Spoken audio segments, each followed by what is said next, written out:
Forbes India Influencers of Change in partnership with UiPath. The pandemic has accelerated digital transformation journeys across the board, but there is still room for improvement. Growing business complexities and increasing customer demands are driving change with a focus on outcomes. The need now is to synchronize digitization efforts across verticals for large enterprises by overcoming barriers to optimize operations and better engage with customers through a variety of channels. In today's episode of our special presentation titled Forbes India Influencers of Change in partnership with UiPath, we will be hearing the digital growth stories from a cross-section of businesses spanning agriculture to banking and learn their secrets to improving efficiency, securing operations, customer engagement improvement, and enterprise expansion using the power of technology and automation. I'm your host, Gautam Srinivasan, and joining me today on the panel are Dr. Sunil Kulwal, CEO at Indo-Gulf Fertilizers, Joginder Rana, MD and CEO at Baroda Global Shared Services, Dr. Yash Sharma, Information Security Officer at Indian Oil Corporation Limited, and to provide the enablers perspective from UiPath, we are joined by Scott Hunter, VP for Customer Strategy and Solutions, and Anil Bhasin, MD and VP for the India and South Asia region. Gentlemen, thank you so much for joining us. It promises to be a very interesting conversation considering the mix that we have. So let's divide that conversation into growth stories and solutions to challenges. Dr. Kulwal, we'll start with you. From sowing to harvesting, Indo-Gulf develops solutions and products for each stage of cultivation. Now, the business reaches, I believe, around 6 million farmers across more than 7 states. So in an interview, you said that digitalization is going to be the future of agriculture. So take us through how you are reimagining, innovating, and reinventing your business model to become India's premier agri-solutions provider, and how can the power of technology help you achieve your objective of a positive impact on the farmers and sustainable growth for the enterprise? So thanks, Gautam. Let me first talk about the purpose of business at Indo-Gulf. So our purpose is farmers' prosperity through innovative solutions. So when we talk about innovative solutions, we are talking about change, bringing them the best from the world and persuading them to adopt that best so that they can get better quality, they can get better yield, and they can earn much better. So when we talk about digitization, and digitization is going to be the future of agriculture, I must say that things are changing at a very, very rapid pace. And today, farmers are much more knowledgeable, and they care about improving their income in a big way. So when we talk about digitization, our purpose is that how do we bring the best of the solutions across the globe to the farmers? So we talk about training farmers, we talk about providing them agri advisory services, and we also talk about sharing best practices with them. We are talking about sensors, we are talking about satellite or drone imagery, we are talking about selective support to farmer so that he gets the not tailor-made solution, not a ready-made solution, but a tailor-made solution, and he can optimize cost, he can improve quality, and he can improve yield. So the way we did it during the pandemic was we ran certain pilots. We provided the farmers advisory services for crops what we picked up. So we picked up sugarcane growing, and we told them exactly when to do the irrigation, when to apply a particular fertilizer, when to apply particular pesticide, and the end result was really very, very comforting. The farmers could improve their productivity by almost 10%. And that's not a small sum. So when you talk about 10% improvement in productivity by adopting right practices, it makes a big difference to the farmers. So I think the future is digitization. Rather than applying everything everywhere, digitization can help us to be very selective, apply fertilizer in the required place, apply pesticides only as and when it is required, and that too not across the board, but only at certain places. And all those can reduce farmers' costs considerably, as well as improve productivity in a big way. Prosperity with a purpose, and that's where technology is helping you. But within the enterprise, Dr. Kulwal, how have things changed as agriculture enters the digital change? What are the things that you're focusing your technology efforts on, and how is automation helping there? So let me take you the beginning of pandemic. When the pandemic started, suddenly everyone was confined to home and movement to markets were all stopped. So initially, it blocked everything. We wondered what to do. How do we use our, marketing people in a productive manner? And how can we help farmers to still get what they would get otherwise? So when we brainstormed, we came with an idea that look, the way we do meetings in our offices, maybe we use MS Teams or Zoom or whatever, can we use the similar methodology to get connected with our dealer network, with our retailer network, and with our farmer network? Initially, there were challenges, but we streamlined those. And I must say that we have had meetings with farmers where we could connect with more than 1,500 farmers in one go. We could tell them that, look, when you are growing this particular crop, what you need to do, how you should, apply nutrients, what precautions you should take. And it was an interactive session. So we were talking to 1,500 farmers. They were listening us, and they were in between. Anyone who wanted to ask a question, there was a process, and he could, press the button, and he could ask the question, which everyone would hear, and he could also listen the answer which everyone else would hear. And that helps us to impart the knowledge in a big way to farmers across a particular geography.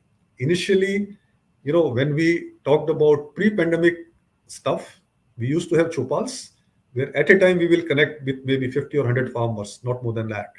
And come pandemic, using digital, maybe it was enforced on us, but the outcome was superb. So from 50 to we could go to 1,500, and the potential is we can go up to 5,000 or 10,000 farmers, no issues at all.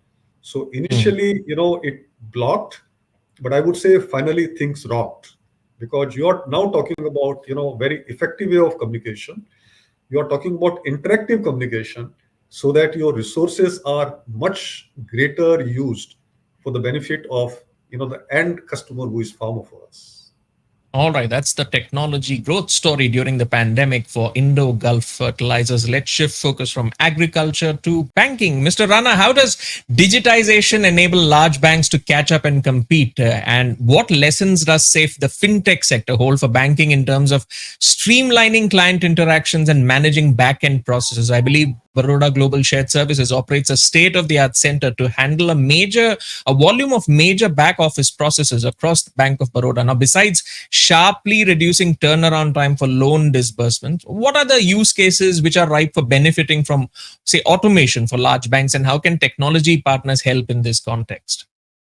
To give you the little bit the background of BGSS, what exactly and what was the intent of setting up the BGSS, and then I'll come to the digitization, specifically what's happening in the Bank of Baroda and the BGSS and overall the industry. So let me share with you the BGSS was set up in the intent supporting the bank. Like historically, what you have seen at some point of time, like Nationalized Bank, they were dominating the market share to the tune of 80 to 82% of the banking. But over a period of time, that market share was dwindling. And by somewhere in 2017-18, that market share came down to somewhere around 68-69%. So while the government and the regulators, they were working in terms of solving the NPA related, whether through the NCLT or IVC process or through the asset quality review and the various kind of the changes in the regulation. But one of the concern, how to make the public sector banks more competitive, so that's the attrition, customer attrition gets stopped, as well as that's standardized and the digitized kind of the customer service which is frictionless kind of that. So that's why the BGSS was set up. And at the same time, the government was also looking for consolidation. And this was the first in kind of the public sector bank. And I'm pleased to share with you the 3.5 years, we not only able to digitize the most of the processes for the Bank of Baroda, we also able to handle the integration of the three of the bank, which is Vijaya Bank and Dena Bank. And it wasn't a purely the just a left and shift other thing. It was a left and shift, and then how to automate the processes, how to digitize the processes, and how to improve the overall customer experience. So as you know, the Indian financial services in the midst of the perfect storm, and what globally happening, what's here in India is happening, and the Indian banks are at the at the crossroads. So I've been with the banking industry for the the last more than 3 decades. It has changed, and it has changed quite a bit. Particularly one, what happened in 2008 crisis, where the bank was fully engaged in terms of handling the regulatory issues, compliance issues, NPA problem. And during that time, the larger fintech, they saw the opportunity, what is the missing, while we experience in terms of the change in customer behaviors, adoption of the technologies at the faster pace, and obviously that has been accelerated with the COVID. And then the kind of the ecosystem the government has enabled, whether the regulatory change or what the jam has been, Jan Dhan mobile and the UPI infrastructure. So there's a perfect ecosystem government has enabled, which helping us to digitize. While when we compare the with the fintech versus the private bank versus the public sector bank, we are taking a quantum kind of the leap. So like if you see in the still the customers, while when we look into the private sector bank, where the current account, still the 70 to 80% of the current account share goes to the private bank. But when it comes for the saving, the thing is still that trust factor is there. So larger, the 70 to 80% of it comes to the public sector, because the customer have the trust with the public sector bank. But that's not so let me share how we digitize some of the the use cases, and how is that helping in terms of improving the customer experience, how it's generating the business to the bank, and how it's making the customers life far more simpler, and providing the convenience, and which is the comparable best in class anywhere, any part of the world. So let me take the one simple example. I'll start with the account opening, then I'll come on the lending, and then I'll come on the trade and forex side. So I'll just share these three of examples how the digitization and technology has helped us. So let me share with you when we started centralizing the account opening, which was earlier it was at the branch level. So when we centralized with the 800 to 900 people, that they were supporting the entire the account opening, apart from the BCs and all. So once it was centralized, after that we work on the digitization, and today the 95% account, as well as certain customer services related, whether demographic changes, FD booking, all those happen digitally. And the 95% of the people were released to the branches to do the more sales, the more collection, and do servicing. So as a result, be able to release the 95%. And we are pleased to share when we migrated the Vijaya Bank or the Dena Bank, straight away only the tab banking was the way forward for centralization. Similarly, in the lending side, this is a big opportunity. As you know, the lending, if you see the fintech, how they are mainly focused on the 5 products, which is the payment was the first wave, which got disrupted. Then in terms of insurance, then the wealth management, and thereafter the lending, and now these fintechs, they are moving toward the neobank. So how the lending? So we identify there the 51 types of the customer journey. So what we have changed our mindset. Mindset is no more doing an incremental work. We are just put the band-aids and make the customer or make the patient to walk for the the couple of kilometers, and then the patient again. So we are doing the full host of ICU kind of the operation, where the the growth has to be the 10x, not with the 2x or 3x by doing a re-engineering. So in the lending side, as we speak, out of the 51 journeys, we engaged some of the partners we went through. And in the last, the 6 to 9 months during the COVID, like the personal loan, which is the simplest kind of the product, where we have moved to the 60% or our lending happening digitally. And similarly, the mortgage loan, which is a complex kind of the thing, we have moved towards somewhere the 20 to 25% kind of the lending is through the digital mode. And when we are talking about the digital, we are talking about the end-to-end kind of the thing. So it's no more we used to say the historical banking, where the bank they raise the fund through the deposit at 3%, lend at the 6 to 7%, and then 4 o'clock go home, play golf. It has changed. It has become so would you say in this that automation has helped you scale up, as you mentioned, right, in a way that you're changing the bank to a neo bank by giving all these options to customers? In a way, does automation help you scale up dynamically as demand keeps shifting? Absolutely. As I said, our idea was building up the capability to 10x. That's a bare minimum kind of that was our mantra. So when we are automating to make it the seamless, frictionless, and the customer convenience. So whatever we are doing in the bank, customer is at center. So all the processes or the product has to be designed more keeping customer in the center. So we have learned what's happening in GAFA, that's it's on the customer side. It's becoming kind of the customer to business, unlike earlier the business to customer kind of that. So and we are picking up how the fintech is delivering the services. So we have over a period of time, so it's no more competing with the fintech, it's working together with them. And clearly the sum of the the bank of our larger bank, they have the huge customer base, they have the cost of fund much cheaper in comparison. So we have clearly segregated which is within the bank what we need to digitize or automate, and where we need to work with the partner, because at the end of the day it's a partnership, and the distribution that's going to help you in terms of scaling the business, in terms of improving the overall the customer experience and bringing down the cost efficiency.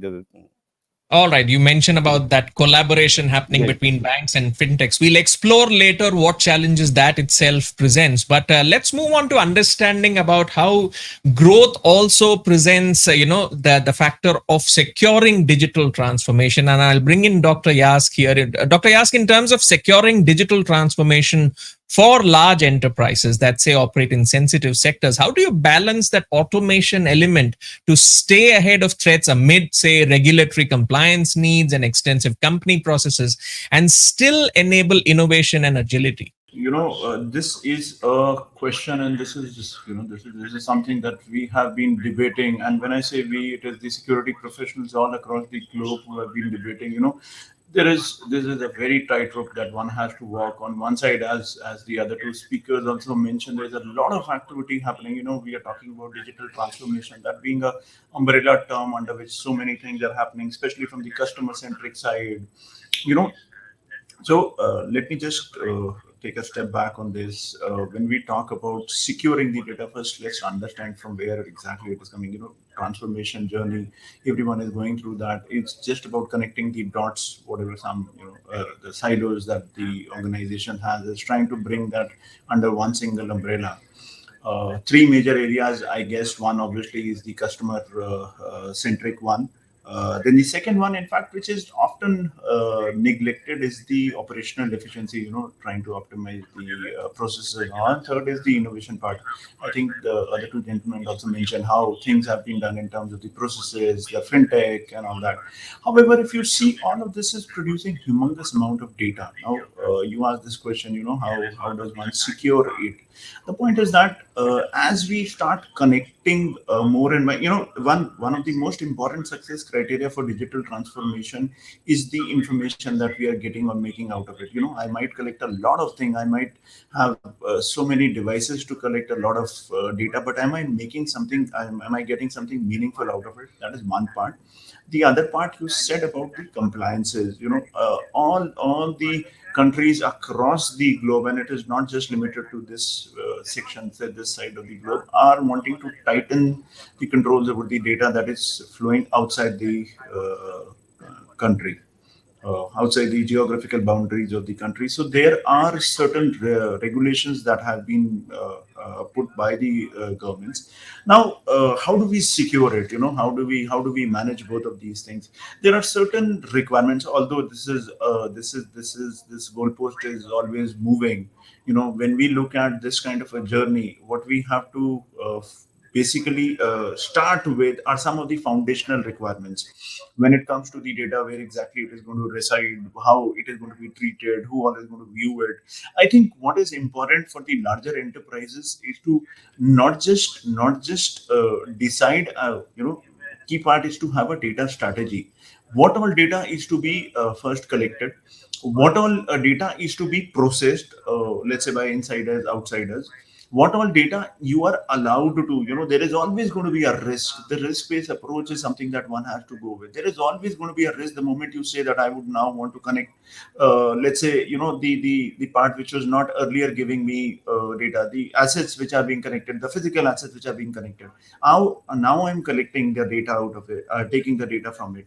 Now I'm wanting to process it, maybe optimize my processes. As I said, there are three parts to it. The optimization of the processes is something that requires a lot of data from critical assets. The point is that when we go to the drawing board, when we start this, and let me tell you one more thing. When we are talking about the critical assets, we generally do not look at many inherent security capabilities of the devices that are there. Therefore, whatever security controls have to be built on top of it. It is like a compensatory controls that we are talking about. Compensatory controls is something that we have to necessarily look at. Another important part, again, when we are talking about critical assets. So when I say critical assets, I'm essentially talking about the cyber physical system. Rest of the data is already, rest of the component of IT is already connected.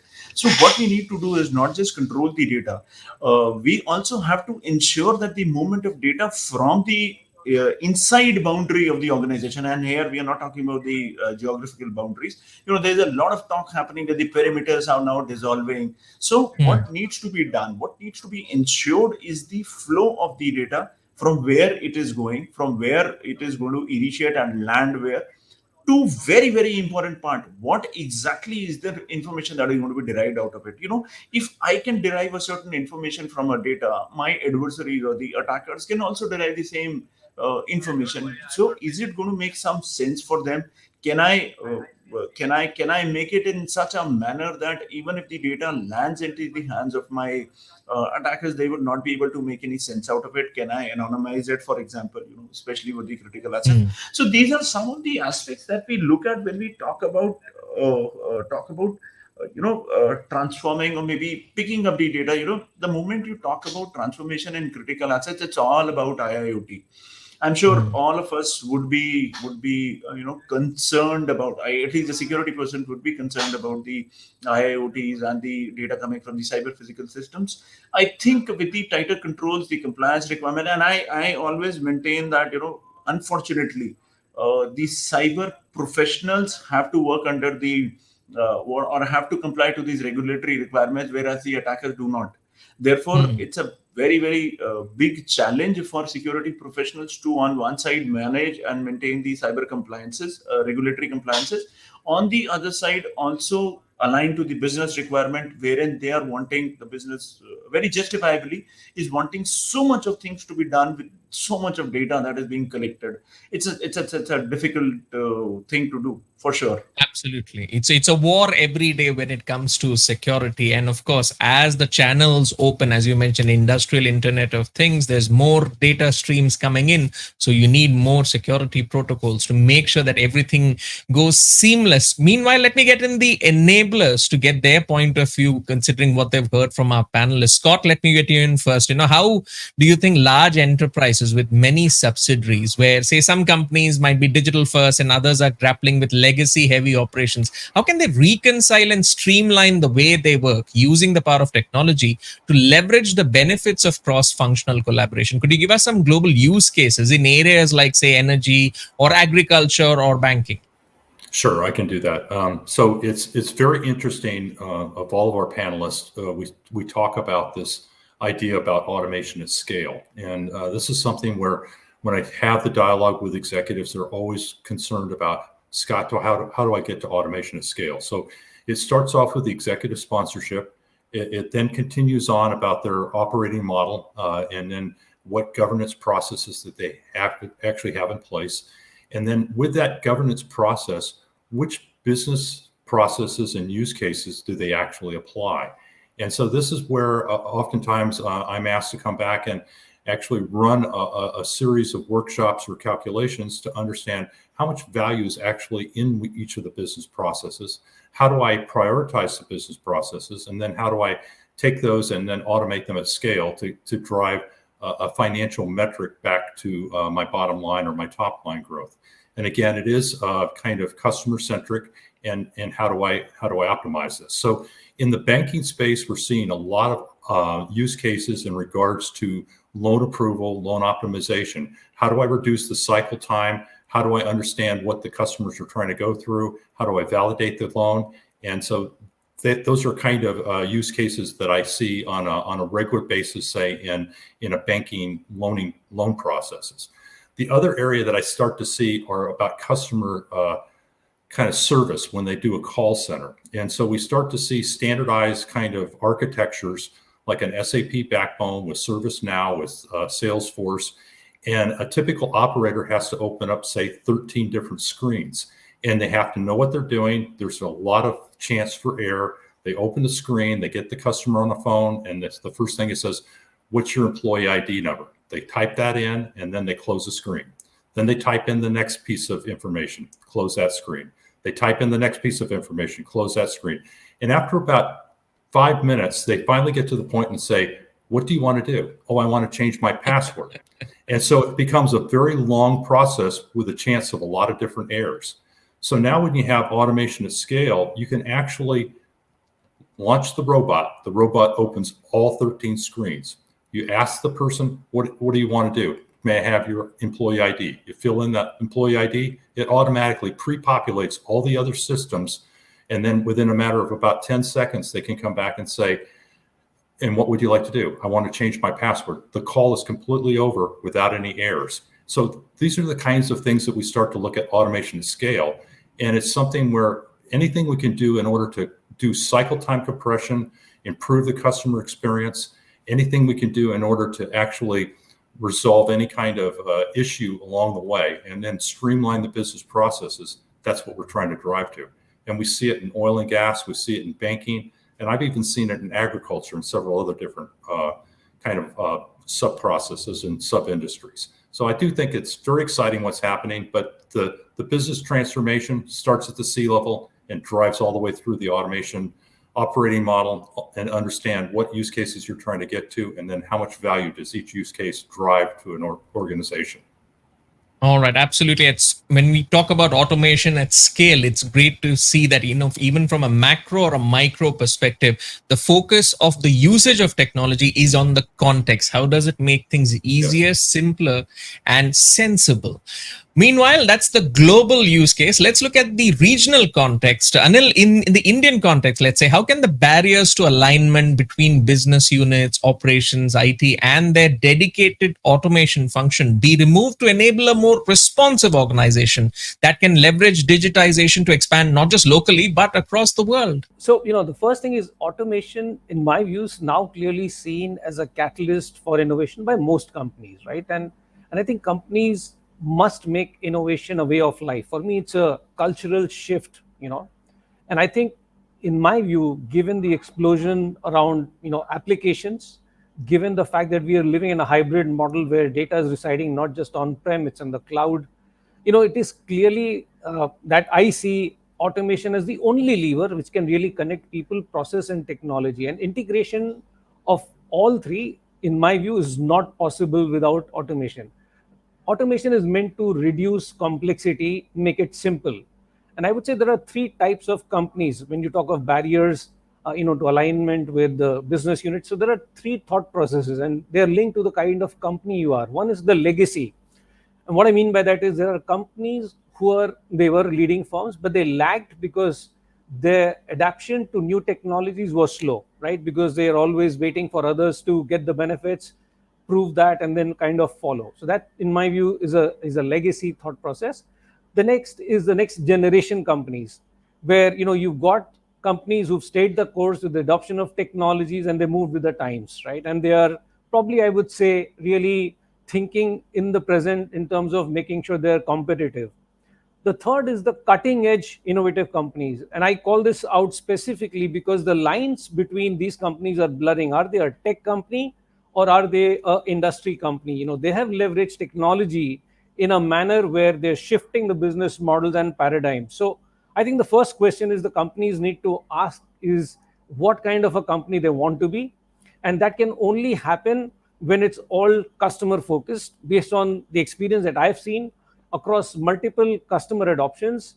I think the recommendations, like Scott said, are pretty clear. First, you need to see automation as a strategic business enabler, not a tactical necessity. In my view, that's one very clear tick mark that needs to be done. Secondly, I think it has to be a top-down approach. Why? Because you want to harness the power of automation to develop what's called a fully automated enterprise. And therefore, there should be a business case for transformation. And there I say, you cannot achieve digital transformation without automation embedded in it. It has to be coming through the CEO's room with an inspiring automation vision, which says, I really would like to get productivity, yields, efficiencies from everything that I've invested in at a grand scale. And this needs to move, in an accelerated fashion as we go forward, because this is a complete journey. And then it really is all about making sure that the employees are engaged, that they develop skills, and again, this is no code, low code. There is no real skill required in automation. It's a low hanging fruit. If you build an employee base where they move away from mundane, repetitive tasks to a high grade job, that itself will yield a certain amount of productivity gains. And then kind of get them to kind of look at what processes do they tackle on a daily basis, which can be automated, which makes each and every function look efficient all of a sudden. And that's when the bus starts moving into what I call as a fully automated enterprise. So it's this collaboration between people trying to understand their own processes, trying to understand the technologies that they've bought into, and simplification of this at some massive scale, right? And this is about speed. You have to kind of move into, like Scott was mentioning, a top-down operation where digital transformation is executive sponsorship. To me, if we don't get into this, then again, it'll be the low-hanging fruit that will be after the back end will always get automated and people will feel happy. But I don't think that's a strategic business enabler. Absolutely. And you mentioned collaboration. It has its possibilities, it has its challenges as well. We've completed the growth story aspect of the conversation. So let's focus on the challenges. And for that, I'll come to Mr. Rana. Considering in the context of collaboration, he mentioned, that with India emerging as a leading fintech hub, the relationship between traditional institutions and fintechs, that has changed from competition to collaboration. So, Mr. Rana, what are some of the challenges that this new ecosystem poses? So, as you rightly said, that like India has become a tech hub, and the number of the fintech has come in the last couple of years is the humongous. And if we step back now, when the banks were apprehensive, they were suspicious. Like initially, when the fintech started disrupting some of the banking services. But now when you look into the little deeply, the behind what is a beautiful app, the kind of the customer service is being delivered by with frictionless to customers. There's the two things that has happened. One, obviously, over a period of time, government also enabled in terms of the like eKYC, video KYC, in terms of the e-sign, e-mandate, NACH, etc. So the entire ecosystem also improved, which the fintechs were using, and that gave far more reliance to the banks to look into how the fintechs are delivering. So one of the challenge was as the banks have the legacy system and the not so integrated. So what we realized the the fintechs have those kind of the ability to get the state of art kind of the technology and using the artificial intelligence, machine learning, and what's happening the global trend and replicating those. So what we realized that's in the sum of the domain, if we work in the partnership, it's a great kind of end of the day the customer experience. And what apprehension was there, these fintechs are not regulatory fully compliant, and some of those the risks the bank, because at the end of the day the banks run the risk from the regulatory perspective. But all those are the far behind now that comfort is there, and the more focus is from the bank side working in a collaboration. So if you see the bank, not only with the fintechs, they have become they have set it up within the bank, their incubator, they're the accelerator. Some of the banks are taking it some in terms of the capital investment, taking it some kind of the stakes or investing in terms of the some of the banks where in terms of the improving the response to the market, they are the co-creating some of the new product, so that the response to the market is much faster. As we say, the regulatory environment is changing and the lot more enablers are coming, customer behavior is changing. So one of the impediment in the banks was that the banks were the little slow in terms of the creating the new product. So the fintech with the partner has helped in terms of the creating the new product, and then in a partnership, the distributing those, that's how the further provided the impetus, as well as the banks now far more willing to integrate some of the the system technology. While the some of the challenges and the I'll come across I'll share some of the challenges which the banks faces, but while working jointly and in the tandem, the thing is, so those challenges gradually getting addressed. So one of the biggest challenge the bank what they face, it's from the technology side. What the system, I said, the legacy systems are there, the architecture is quite archaic, but some of the banks, particularly the larger banks, they are doing an overhaul kind of if you take an example of the Bank of Baroda, we not only change the core banking system, but we change all the product processor, whether the trade related, we got as one of the global system, whether it's in the loans origination side, the thing we got the state of art kind of the thing, and then we started tying up with some of the partners. So who can replicate the global best practices? So however, for some of the banks, the technology continue to be the challenge, and the faster they need to they clearly need to define the digital is the way to go, and they need to be digital. So by and large, most of the bank in the where I can talk about it in the public sector, taken as the quantum of the jam, and most of them are working in tie-up with these fintechs. That's the one. Secondly, in terms of the customer side, also we have some of the as customers behavior is changing, customer expectations are changing, and as I was saying, it's becoming a C2B kind of the thing. So we have to continue to work with the customer, and the engagement has to be so they are some of the unlike in earlier the branches, they used to have the larger footfall, but now that's getting reversed out and particularly when you look for the younger generation, whether millennials or the Gen Zs, the thing, they barely visit the branches. So in terms of the getting the customer feedback, is getting the, so you have to be on the top of the social media and all those where the customers are giving the product reviews, all those you have to pick it up and, realign the product offering to this thing. So that's another the challenge. Third, in terms of the, the skill set also, with the so much, the digital transformations that are happening, and skill sets is very important. That they say is like, the no matter what system you create, what processes you create, end of the day, to manage, you have to have the good people, and that they have to have those kind of understanding.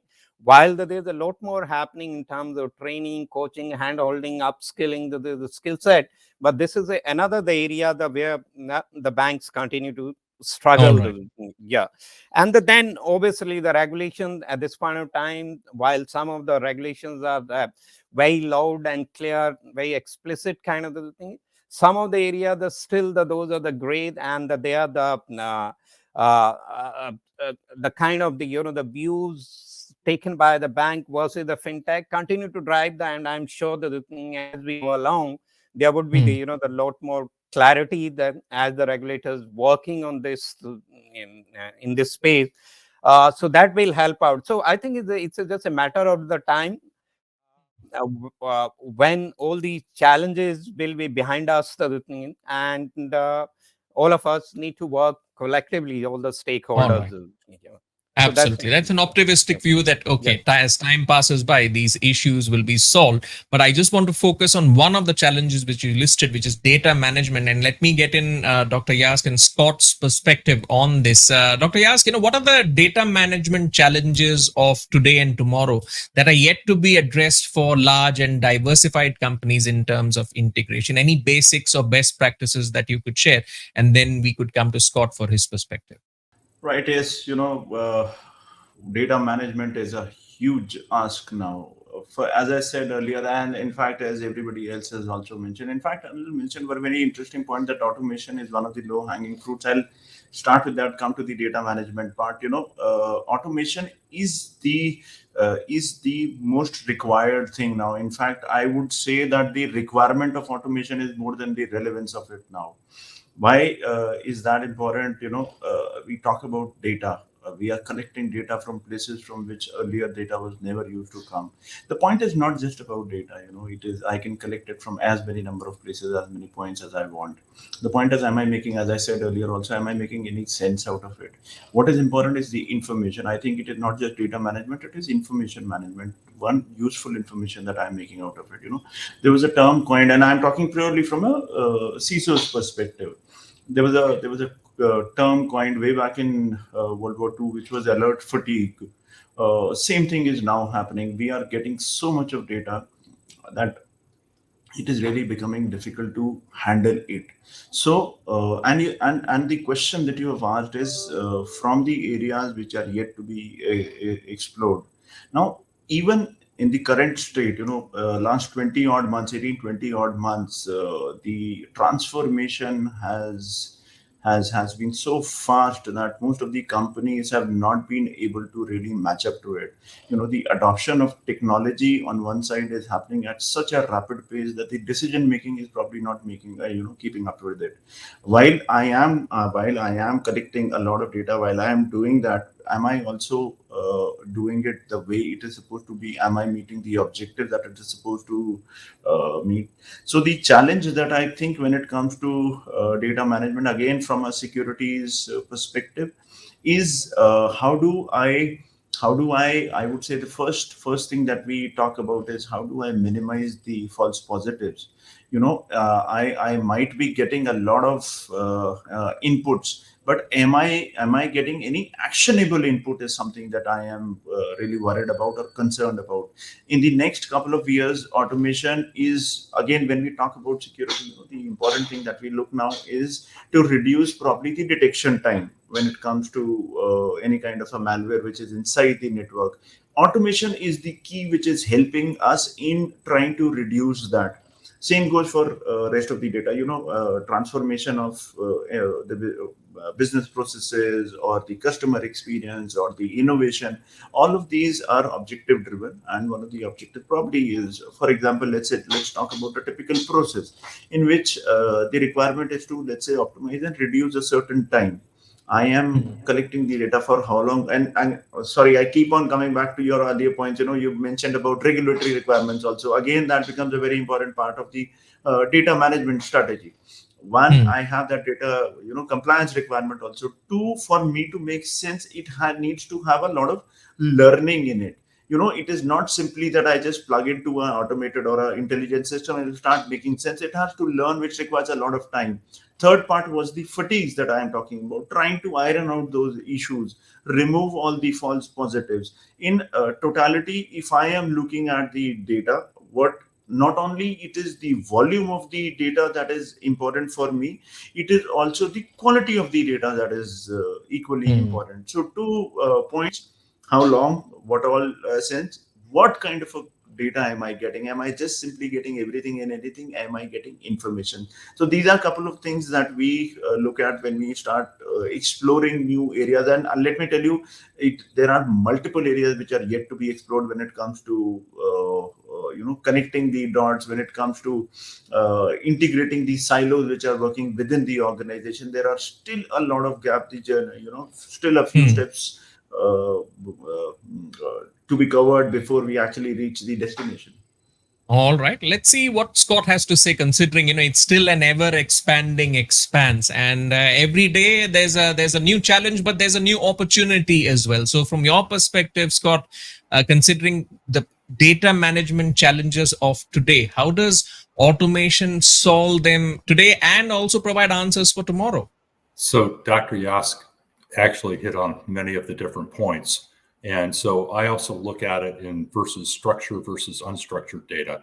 So if I'm looking in the unstructured world, we have document understanding. So if we're trying to read what's on an invoice that's in a variety of different locations or a variety of different screens, that's one thing we have to address. So you have a lot of unstructured data running across the different systems. The other thing that we start to realize is the data is in silos, and it depends. When you look at an end-to-end business process, you also have a variety of legacy systems that run underneath. So if you're doing procure to pay, it may start off in a Coupa or Ariba, go off and do some kind of an Excel spreadsheet, come back into SAP, go back to Coupa or Ariba, and then you're going to go out and do a three-way match where you have to look at unstructured data and then give an okay to pay in the SAP system. So you start to really understand that the data's got to be clean, or you have to train the system up so that it actually helps you cleanse the data as you move through these processes. And then the other thing is you do have to train the models up, because a lot of the processes now have AI or ML embedded in it, and you got to spend time in order to train the model. And then finally, you start to get into other areas that you want to understand what the data looks like. So we do a lot of task mining, but you have to understand the data structures underneath and then understand what happens with the data. And then the last thing I think is about the data security. As we start to run the bots across an organization, we have to understand, what did the bot touch? And then are we in compliance with what the security officer wants us to look at? So there's many different aspects about data and data management. But as we start to unfold this automation at scale, this is what's so exciting about this journey. All right, let me get in Dr. Kulwal. Dr. Kulwal, we've spoken about a lot of challenges. So let me first get your response to that, and also your point of view on how do enterprises keep up with this rapidly evolving technology landscape to experiment and see what works and what doesn't from the perspective of addressing business and customer experiences challenges, including, say, the customer or the worker not being digitally literate. Your thoughts on the challenges that we have discussed and this new challenge that is presented? Sure. So one thing is coming very clear from the discussions is that the digitalization has moved us to a paperless, driverless, timeless world of business, which is real time, which is virtual, which is seamless, and which is much more productive, much more interlinked, and much more transformational. So we are talking about a new world where things happens at much more efficient levels. When we talk about challenges, data challenges are certainly big challenges, where a lot of experts are working and they are resolving whatever issues are coming. I think the biggest challenge is user challenge, that how do we make the user knowledgeable about what they can do, and how do we impart them the required knowledge whereby they start using and taking the benefits of the digitalization and the digitized world. Let me here bring the Hindu mythological character Narad, which many of us may be aware that Narad had the divine capabilities of appearing and disappearing anywhere thousands of miles away within a fraction of a second. He could go, talk, interact, get feedback, and move to a destination which is, say, 2000 miles away from the first destination. And that's all happening in real time. I think the digitalization has given this Narad capability to each and every individual, whereby an individual who have got access to digital, which I think most of the people in the world have now got access to digital. Digitalization has given the capability to everyone to become a Narad, move wherever they want to move, fraction of second, so one can connect one to one can connect one to multiples, and get required information instantly. It also has given capability that, look, whatever information or knowledge what we require is available. So, Google is already very famous. So people talk about, look, if you've got a problem, go and talk to Google uncle and you can get solutions. So Google is, I would say a ready-made solution. But digitalization has given this Narad capability to people to go for ready-made solutions. Go to the right person, ask the right question, and you will get the right feedback, which can be hugely, beneficial. So I would say that, look, digitalization has taken the world where life and living has become much more fun, much more efficient, and much more joy. Of course, there are pains. Of course, there are a lot of challenges. Of course, it's going to, change the world order in a big way. But it's a journey, and one should enjoy the journey, and one should also enjoy the fruits of these, digitalized world. All right, that's a very interesting perspective. The Narad Muni view of organizations, where you have ability to access data whenever and wherever you want and provide contextual outcomes. Anil, let me bring you in from that perspective. How do large organizations that operate across countries synchronize their digitalization efforts, considering the technology maturity curve in each geography might be unique? In a way, as what Dr. Kulwal said, how do you provide that Narad Muni perspective across geographies for organizations? Yeah, great question, Gautam. Thank you. Again, I think all forward-looking organizations that are global, I would say, are working towards this vision of becoming a fully automated enterprise. And they have a maniacal focus, which is focused on driving customer experiences, their own ecosystem partner experiences, because there's a lot of supply chain that gets connected. So it's just not about customers, it's also about the partners. And finally, the employee experience. Let's not forget, they are a key part of the strategy. When we look at a fully automated enterprise, and this means, because they're spread, they need to have a single unified automation strategy. It cannot be a strategy by country, right? So you need to have a single unified automation strategy, which is cutting across their operations globally. And I would kind of define this that, this is a 4-pillar strategy. When we say of a fully automated enterprise, a global enterprise, a fully automated enterprise, it has 4 key pillars. First pillar is to really look at assigning all automatable work to software robots, just plain and simple. That's a low-hanging fruit, right? And I don't think there's any big decision making required here, because it's mundane, it's repetitive. Why would you want to do something which is going to eat away your precious time? Number 2 is think of providing a robot for every person, where you empower your employees that they can then do their daily jobs much more efficiently. So leave the mundane repetitive work to them. You move to a higher grade, and I would call it the digital assistant, right, program, where you have a digital assistant for every person. By the way, we all need digital assistants. We know the kind of work we do. The third pillar is then to democratize development so that the power users can quickly build new automations. You need to create a culture where you know what all is possible and the art of the possible from an automation standpoint, looking at your processes, looking at the tasks that you do, and then kind of just make sure that it is, given to bots that they can kind of take care of this. And finally, I think Scott mentioned about unleashing the power of AI and ML across each facet of the work, expanding the footprint into cognitive processes. I think it is really about intelligent automation. So if you're a global company, you want a unified experience to be delivered to your customers, partners, and employees, and you need to have a very clear unified strategy on automation. I think for me, a fully automated enterprise is a digitally transformed enterprise. I can't see it any other way.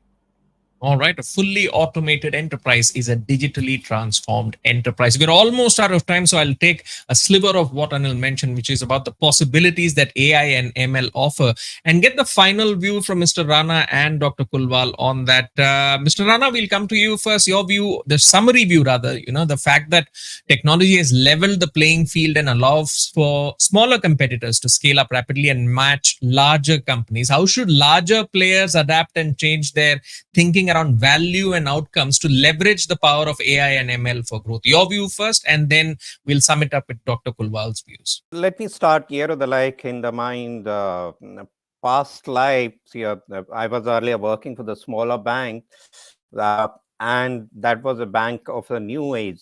So there, in terms of the acquiring the customers, there was only the one way to have the partnership, get the the tie up with the fintech, because the response time is much more easier, whether something need to be done relating to the artificial intelligence or the machine learning, that was a far more effective. And as you might move to the the larger banks, as I spoke earlier, that the challenges are there. We have the legacy system, and working with them, it takes its own time. So that's why I just want to share with a couple of the how we able to navigate through, and it's all about the partnership. Like during the COVID, one of the example I just want to share with you, generally the collection or the recovery in the nationalized bank, it happened through the branches. They service the customer, they handle that. But in the COVID, the most of the branches were shut, or the people, they were the limited resources. So what we did, we set it up the centralized kind of the call center, and with the help of the partner, and then package the in-house kind of the thing. So next step we did, okay, you're able to create the call center where the customer is calling out, and with the help of the auto dialer, all those kind of the thing. But now we quickly moved into the next level of the deploying the humanoid. And if we had to create those use cases in terms of the dealing with the collection with the customer, it will take complete plethora of you have to go through all the script, you have to ensure how those things. So we tied up with the partners were already having experience globally, they already have the local thing. So within a span of the 30 to 45 days time, be able to pilot and able to roll out automated collection. And similarly in the call center, whether the inbound or outbound, and the similar kind of the trade side, there's the large the scrutiny, large number of the rules and the regulations are there. So be tied up with the partners, and the partners have the experience through the AI, through the OCR technology, through the machine learning. So be able to short circuit. Otherwise, had we kept the entire right, we have written on our infrastructure, that would have taken the good 6 to 9 months. Be able to short circuit this entire process in 30 to 45 days time. So given the fact, the larger bank, we are having a challenge in terms of technology. We also have some of the challenges in terms of customers' profile and educating them the thing. We also have the in terms of technology leading to some of the tie-up where the cyber security etc. need to be. But having said that, the thing is, the banks are realizing, and this is only the way to deal with this, and the faster we deal, it's better off. Right. And that's what we are doing, and that's working well. All right, Dr. Kulwal, your views summarizing the possibilities that AI and ML bring to the table, considering how technology has leveled the playing field between larger and smaller competitors. Sure, Gautam. So, the world is changing and changing at a very fast pace. It is becoming much more knowledge driven today than what it was in the past. And as we all know, the knowledge expedite the process of change because change is the only constant. So one of my colleagues earlier talked about collaboration.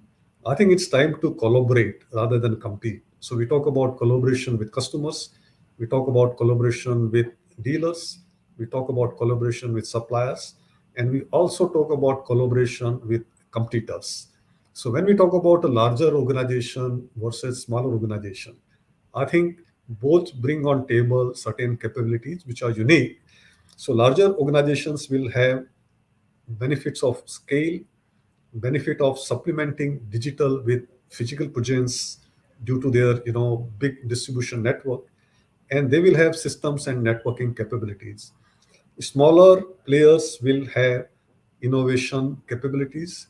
They will have nimble footedness and higher risk taking capabilities. So, together, I think things can become much better for the world.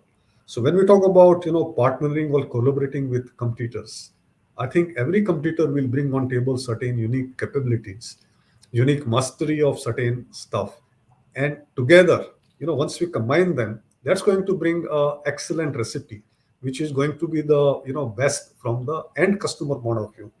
So when we talk about artificial intelligence and machine learning and bringing them together, I believe both AI and ML will have much greater potential because AI and machine learning have got endless memory, they have got endless data processing capability, and they work 24 by 7.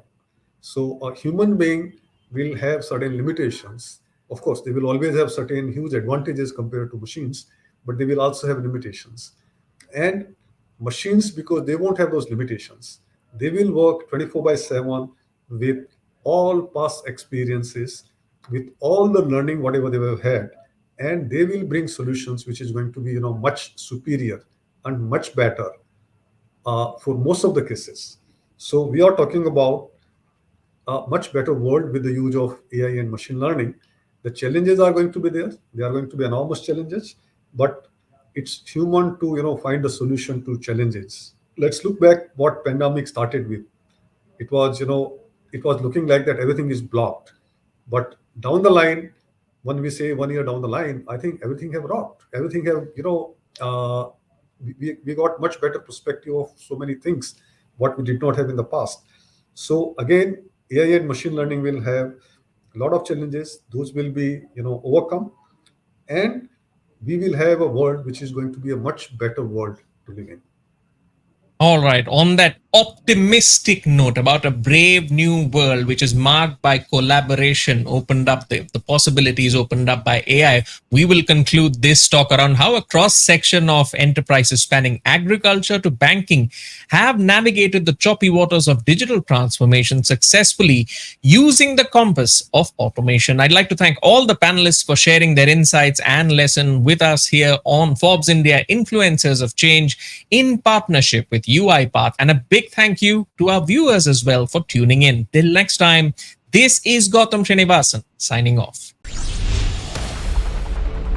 Forbes India Influencers of Change in partnership with UiPath.